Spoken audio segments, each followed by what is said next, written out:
So, the driving experience of the GLA. What do you think, Nick? I don't know. You know, I saw a relatively new Mercedes. I thought it'd be a bit more, to be honest. That's a vibe I get too. Like, it's not the worst thing I've ever driven. It's by no means bad. I've driven worse. It's just kind of normal. Like, it's nothing special. If you blindfolded me and put me in this car, and you put me into a 10-year-old i40, I don't know if I'd notice a difference. Maybe because this one, I don't know, is it a little bit faster? I'm guessing it is. It's quicker. Yeah, but like if you were to drive me around normally, oh, did it automatically turn on again? Yeah, so we switched love off, this thing, don't we? We switched off the automatic cars. engine shut-off thing earlier, and it's just come back on. Modern cars. You know what's surprising me? I actually muted the radio, and so I was thinking, oh, when I next start the car, it's going to unmute itself on its own. But no, it stayed mute.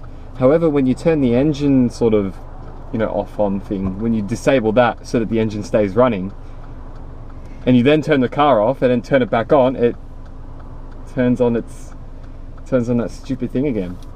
So it's weird. It treats the mute and that option differently. Simple. Greenies. The German Green Party. Wow, they have power.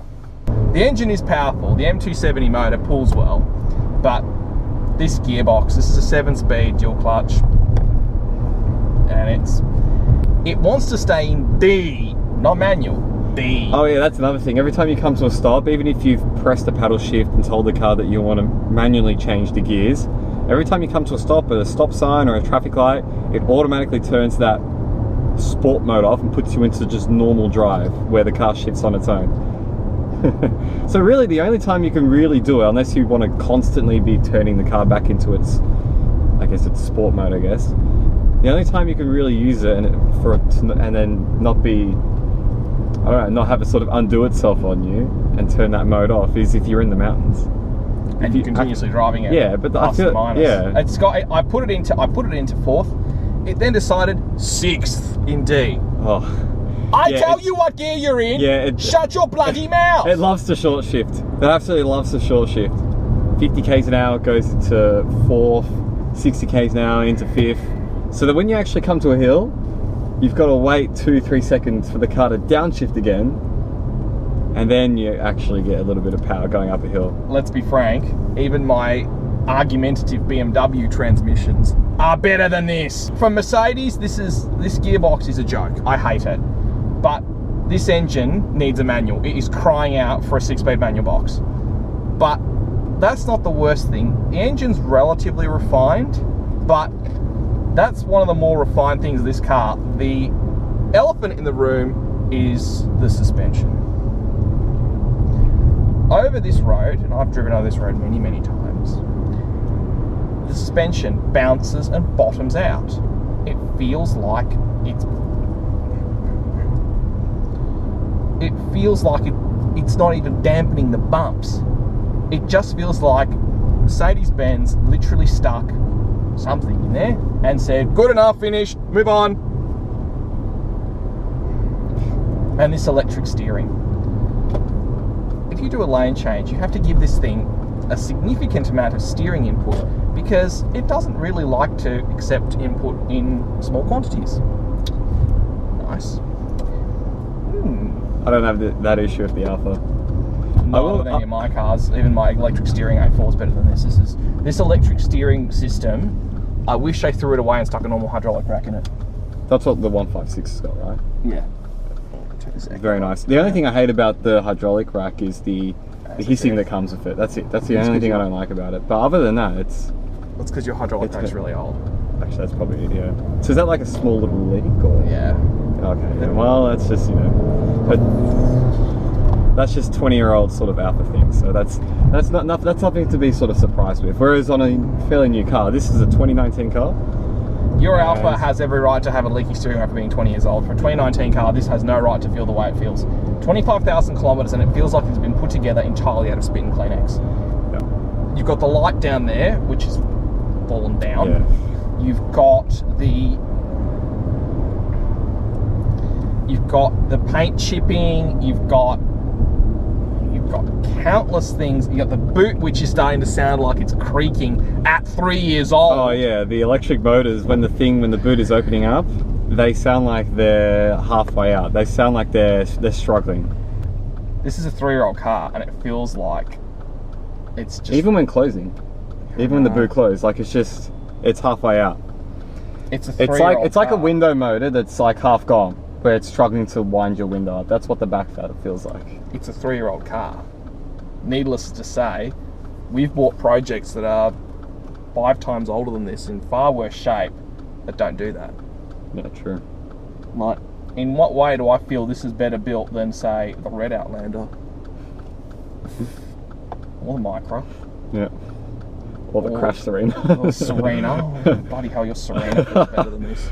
If I drove this thing every day and I started to notice this, I'd be thinking at the end of the lease, time to move it on. Which is exactly what Mercedes want you to do. Yeah. Buy another one. See, the Pulsar, the 2-litre Pulsar engine, that's a proven engine, right? SR20 would withstand abuse, whereas this, to me, it just feels like it's been made to last. 5-year lease. Yeah. Once the lease is done, goodbye, bye-bye, buy another one. Yeah, replace it, yeah. That's how they're built. And that, unfortunately, annoys me. No end. That this car could be built better. It could be a better car. It's just chooses not to be. And for what you pay for it, you should damn well expect it. Now, new, this was $45,000, which, okay, is still too much. Still too much. It's a whole hill of money, and for a car that drives like this, yeah, I'd want to be paying 30. Yeah, it doesn't feel like a 45 grand car.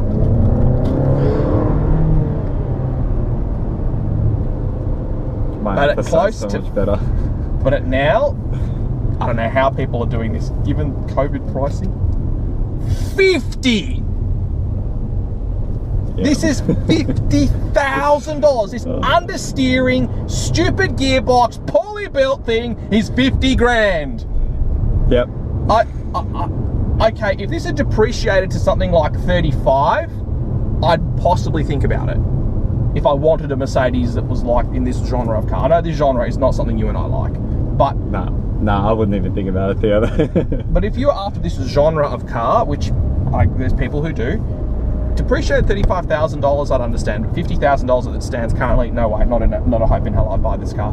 I'd buy an older one maybe, but even so, you're better off in an old E-Class. See, Theo and I would take the manual A-Class. That's what we would take. But for someone who wants an auto, obviously not us, but like an auto Merc,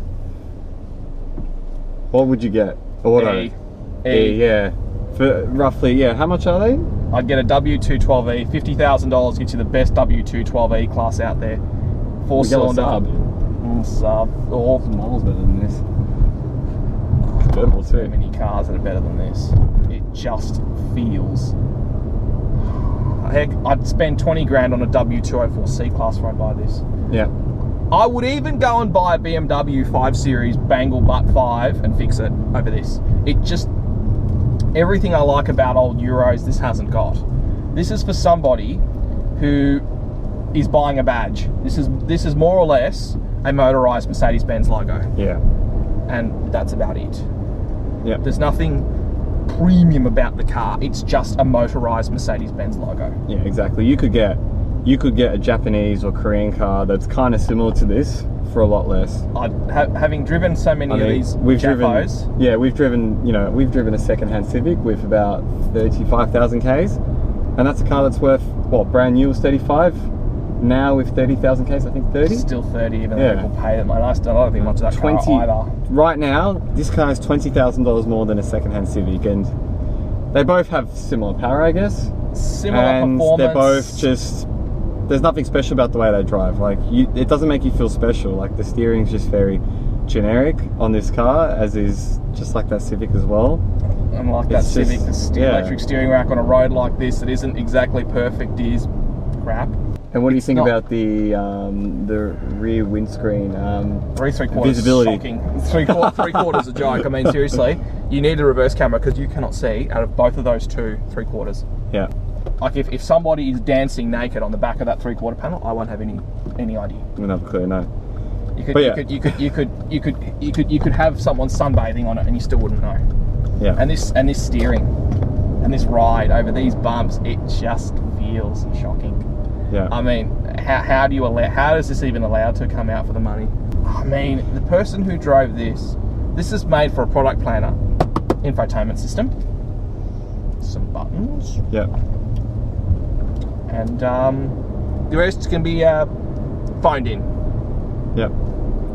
I'd take that. I would even take that Daewoo over this. It's obvious. It's a worse car. It's a worse car. I'd take the Daewoo over this. But it'll be so much more interesting than this. It's just too boring. Like, if you're gonna settle on for something like this, just go for a 15 grand second-hand Japanese car that doesn't have too many kilometers on it, and just drive around in that. Save your money, spend it elsewhere. Now we're stopped. We're going to be showing you some of the more interesting features. First and foremost, Mercedes-Benz. Where's the key? Right here. Supply you with this key. But this key doesn't start the car. It's got a button. Oh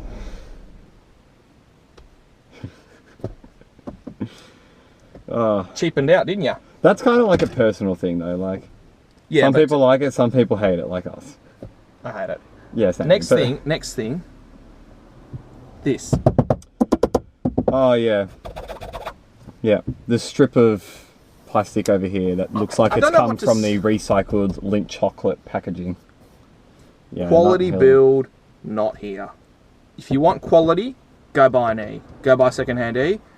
Heck, go buy a BMW or even an Audi. Yeah, they've put a telephone here. They've just, but this my A4, the newer ones, newer Audis feel better built. This just feels lousy. That Q2 I drove a few years back is a better car. It feels better built than this thing. I feel like a 10-year-old i30 would have an interior that's just like this. Yeah, like, it does have that vibe. It does have that vibe of second-hand Korean car from early 2010s. Like, I can't sort of see like the Mercedes sort of like, I don't know, lift up compared to like, you know, the equivalent Japanese car with the extra 10, 20 grand that you're spending in the interior. I can't see it here. I don't see it either. I don't see it. So is this the same infotainment system that they had 10 years ago there? Because it looks the exact same. It's more or less updated. Slightly, you've improved the graphics. Obviously, we have our navigation here, but it's fundamentally, if you have an older Merc, you'll probably know what this looks like. Yeah, it's got the same little circular dial here where you select the options. It's not arrows; it's just turning the wheel. Look at this! Look at all these things we have here. All these gimmicks. Oh, fuel consumption. Like, wow, they give you an entire graph for your fuel consumption. Vehicle settings. Apparently, telling you you're using, you know, if per 100 kilometers you're using 10 liters. Apparently, that's not enough. Oh, we can adjust the diagram steering. as well. We can adjust the steering. Oh dear. It goes from bad and worse modes. Eco start function. Now shut up and leave me alone. So you have to actually turn the eco stop off through this infotainment system. Yeah. Because this button's not enough. That's deemed as too easy. So they want you to go through the infotainment system. Really work to be able to turn that feature off. So we can see here buttons on the steering wheel. We have our thankfully standard gauges with a central gauge, which is then you can adjust. So you can then adjust your menus. It doesn't quite feel like a train with that giant screen. No, thank goodness for there's no certain ones have. No Intercity Express, thank goodness. But you do have your standard dials here. Intercity Express. Buttons feel relatively well to hand, but not much else. Bloody column shift. Oh yeah, that's something. We're not in a Catholic Pack Falcon or Commodore here. We're in a Mercedes. I know some have column shift, but come on, it's just bullshit. I don't like it. I don't like this. It doesn't really help here. Just, you've got the transmission ton. Let's put a gear stick there. Yeah. Do any of the W210s have column shift? No. Or are they all? Yeah. No, all floor shift. Come on. React to my changes, please. At the end of the day. And then you go to fourth. This gearbox has it's like someone from the German Green Party saying, no, but you must save fuel. What's that Saab again for you? Yeah, I'd buy that bloody Saab. I'd be happier in some old Saab than this. It's like a half green, half yellow Saab, but it looks so much nicer. And now we talk about the biggest issue with this car, with the steering. don't like the way the rack feels. It's disjointed. It feels discombobulated. It feels, and over a bump, it feels like it is jiggling. It feels like the suspension and the road aren't actually talking to each other. See, I didn't notice that with the car, but I was driving it very, like, just sort of cruisy, like, you know, like grandma. Like, I wasn't doing anything special when I drove to your house. Like, you don't drive over roads like I do. Well, I was too busy just not liking the experience. Like, it just admits a general pervading odor of terribleness. Yeah, it was. Look, I don't like autos. I really don't. So even if it was an older car with an automatic gearbox, I still wouldn't have liked it. But knowing that it's a new Mercedes, I kind of had more expectation for it, which just made me feel. It just made me enjoy the drive even less, because not only was I, you know, stuck with the auto, but I was also stuck with thinking, this should be so much better. You know, the expectation it's a relatively new Mercedes, like, so that, you know, the car falling short from what I expected it to, you know, be like, you know, that just added to the misery and just made me enjoy it even less. The expectation is a car that drives better than its equivalent Japanese or Korean car or American car, and that vibe isn't there. For $45,000 brand new in 2019, I would have expected more. Yeah, I would have too. Let alone $50,000 3 years later with 25,000 kilometers on it, with those stupid motors in the boot half gone, and whining, really straining to open and close the boot. 3 years ago, I would have bought an i30 for, heck, even a base i30 Go, which would have been 20 grand back then with a manual box, I would have been happier with than this. If you're thinking about one of these, really think this through. How much am I spending on this car and what am I buying? Because the expectation you will have and the reality you will see, well, they're two different things. If you're okay with the way this is and what you're paying for it, and this is what you're after, and you're hell-bent on a GLA, then maybe go for one that's four-wheel drive and with the 250 engine. Because this is front-wheel drive with the base 180, and this gearbox is just not on. And it's a dual clutch, and it's going to cost you a lot of money. I'd go for a 250 if I was buying a GLA. I would just not go for the 180. But that dumb gearbox, the awful handling, and I've got to turn in wide to get the thing into a corner. I've got to turn this car. I've got to lean into this thing. You can't even go that quickly around that corner because because of the understeer you don't want to get too close to the curb, and so you kind of have to stay near the white line in the middle of the road, but you don't want to do that in case another car's coming from the other side, so you have to go around it slow. It's just terrible. I'm sorry, the handling is not good enough. The ride is not good enough. The engine is not good enough. The gearbox is definitely not good enough. The interior quality is not good enough. The styling isn't good enough. The build isn't good enough. There's nothing that's good enough here. The price definitely isn't good enough. The reliability of the car doesn't look like it's going to be good enough to last. At the end of the day, what are you buying? But it does have one thing that's good enough for the people that do buy these cars. Yes! The badge. The badge! If you want a wheeled three-pointed star, might I suggest look elsewhere though. I do believe you're better off in a new A-Class than buying a second-hand GLA. Yeah. 100%. Even with its Nissan engine. The other thing, Theo, one more thing. You've got one compartment here, a second compartment there, a third compartment there, and a fourth compartment under here. And none of them are big enough. We have our USB. Yeah. We have our infotainment system. You've got the auxiliary port down there. But you can see you've got a lot of some blanked out buttons here, so you're not in the good one. Oh god. Why not just get one large compartment where it actually feels like you've got storage? Why not have a full compartment here, some drinks tray here? Why is this different rate to this? I don't know. So if you're hang on, no smoking. So hang on, so they've given you an ashtray compartment, but it says no smoking. What's this for? Vapors? Your vape goes here. You put your e-cigarette here and your vape here. Come on. Actually, that's who would buy this car. Someone who vapes.